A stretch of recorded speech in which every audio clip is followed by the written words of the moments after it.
नमस्कार दोस्तों, आज हम आपको बताएंगे आप अपनी बिजली का बिल कैसे कम कर सकते हैं। चलिए हम आपको बताते हैं बिजली का बिल कैसे कम किया जा सकता है।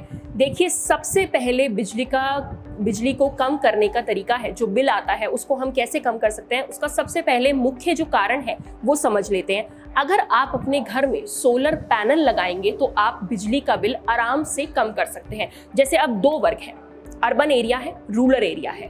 अगर मैं अर्बन एरियाज की बात करूं तो वहां पर बहुत सारी चीजों की जरूरत रहती है, मूलभूत सेवाएं सबको चाहिए, आपको भी चाहिए, मुझे भी चाहिए, सबको चाहिए, जैसे कि पंखा, कूलर और एक फोन चार्ज वगैरह करने के लिए। तो वहां पर देखिए सोलर पैनल सबसे ज्यादा अहम भूमिका निभाता है, क्योंकि वो कॉस्ट इफेक्टिव भी है, आप उसको इजीली लगा भी सकते हैं। बिजली का बिल आएगा, हर महीने महंगा आएगा, लेकिन सोलर पैनल लगाएंगे, लंबा चलेगा, सस्ता होगा, रीजनेबल होगा, अच्छा होगा। अब हम दूसरी बात पर आ जाते हैं कि सोलर पैनल, जो मैंने आपको बताया कि बिजली का बिल आप इसको कम लगाएंगे तो कम तो हो जाएगा, लेकिन इसकी विशेषताएं क्या है, क्या महत्व है। तो देखिए, आज के समय में ना पर्यावरण बहुत ज्यादा खराब हो रहा है, हर जगह प्रदूषण ही प्रदूषण है।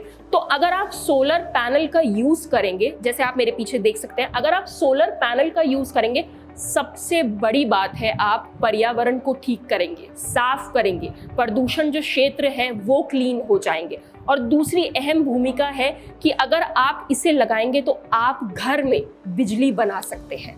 अब मैं आपको ये समझाऊंगी कि क्या इसकी विशेषताएं हैं जो मैंने आपको बताया। अब मैं आपको ये बताती हूँ कि आप जब इसको लगाएंगे तो किन किन चीज़ों की ज़रूरत आपको पड़ेगी। तो सबसे पहले तो देखिए, कैपेसिटी मैटर करता है, क्या कैपेसिटी का आप सोलर पैनल लगवाना चाहते हैं। दूसरी बात है, हम कोई भी चीज़ लेते हैं तो देखिए सबसे ज़्यादा हम क्या सोचते हैं, हमें क्या रिक्वायरमेंट है, कितनी रिक्वायरमेंट पे हमें वो लगाना है। तो दूसरी बात है कि हम रिक्वायरमेंट सोचेंगे। और तीसरी बात है जो हर इंसान सोचता है, वो है बजट, कि बजट कितना होना चाहिए। तो अब मैं आपको बताती हूँ, दो चीज़ें होती हैं, दो इसकी विभागों में इसको बांटा गया है, ऑन ग्रिड है और हाइब्रिड है।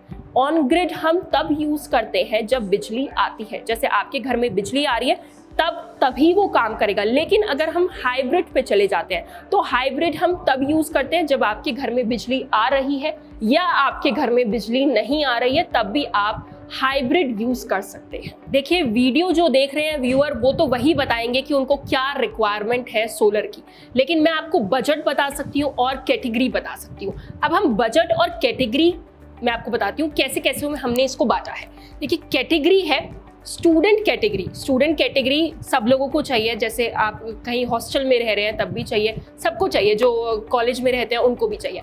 तो जो स्टूडेंट कैटेगरी की शुरुआत है ना, वो 2000 रुपये से हमने शुरू कर रखी है। अब हम आते हैं मीडियम कैटेगरी पे। मीडियम कैटेगरी का जो कॉस्ट है वो 35 से 50,000 रुपये पे है, और अगर मैं हाई कैटेगरी की बात करूं तो वो 60,000 से 1 लाख रुपए तक पे आती है। सरकार ने इसमें अहम भूमिका निभा रखी है। अब मैं आपको बताती हूँ, सरकार ने जो लोग ऑन ग्रिड कैटेगरी का कनेक्टेड लेंगे, सोलर सिस्टम लगाएंगे, उसमें 78,000 तक की सब्सिडी प्रोवाइडेशन लगा रखा है। अब आप देखिए सोलर में और इलेक्ट्रिसिटी बिल में कितना डिफरेंस है। अगर आप इलेक्ट्रिसिटी बिल भरेंगे, गर्मी का मौसम है, 15,000 आएगा, 25,000 आएगा, 18,000 आएगा, 50,000 आएगा, सब घर का अलग अलग है। लेकिन अगर हम सोलर लगवाएंगे तो रीजनेबल अमाउंट पे आप एक रीजनेबल चीज आगे तक लेके जा सकते हैं। हम आपसे कोई लोन नहीं मांग रहे हैं, कुछ ऐसा नहीं है कि आपको पैसे देने हैं और लगवाना है।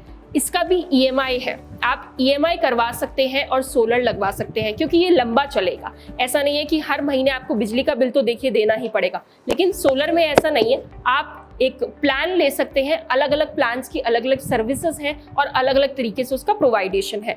सबसे मुख्य बात यह है, वीडियो में कोई भी बात पूछनी हो, कुछ भी समझना हो, कमेंट सेक्शन में आप हमसे पूछ सकते हैं। हमारी टीम आपसे संपर्क कर सकती है, आपको बता सकती है कि कैसे कैसे, जितने भी टॉपिक्स पे मैंने आपको बात करी है वो आपको बताएंगे कि कैसे कैसे इसका इम्प्लीमेंटेशन होगा। तो वीडियो शेयर करिएगा, लाइक करिएगा। धन्यवाद।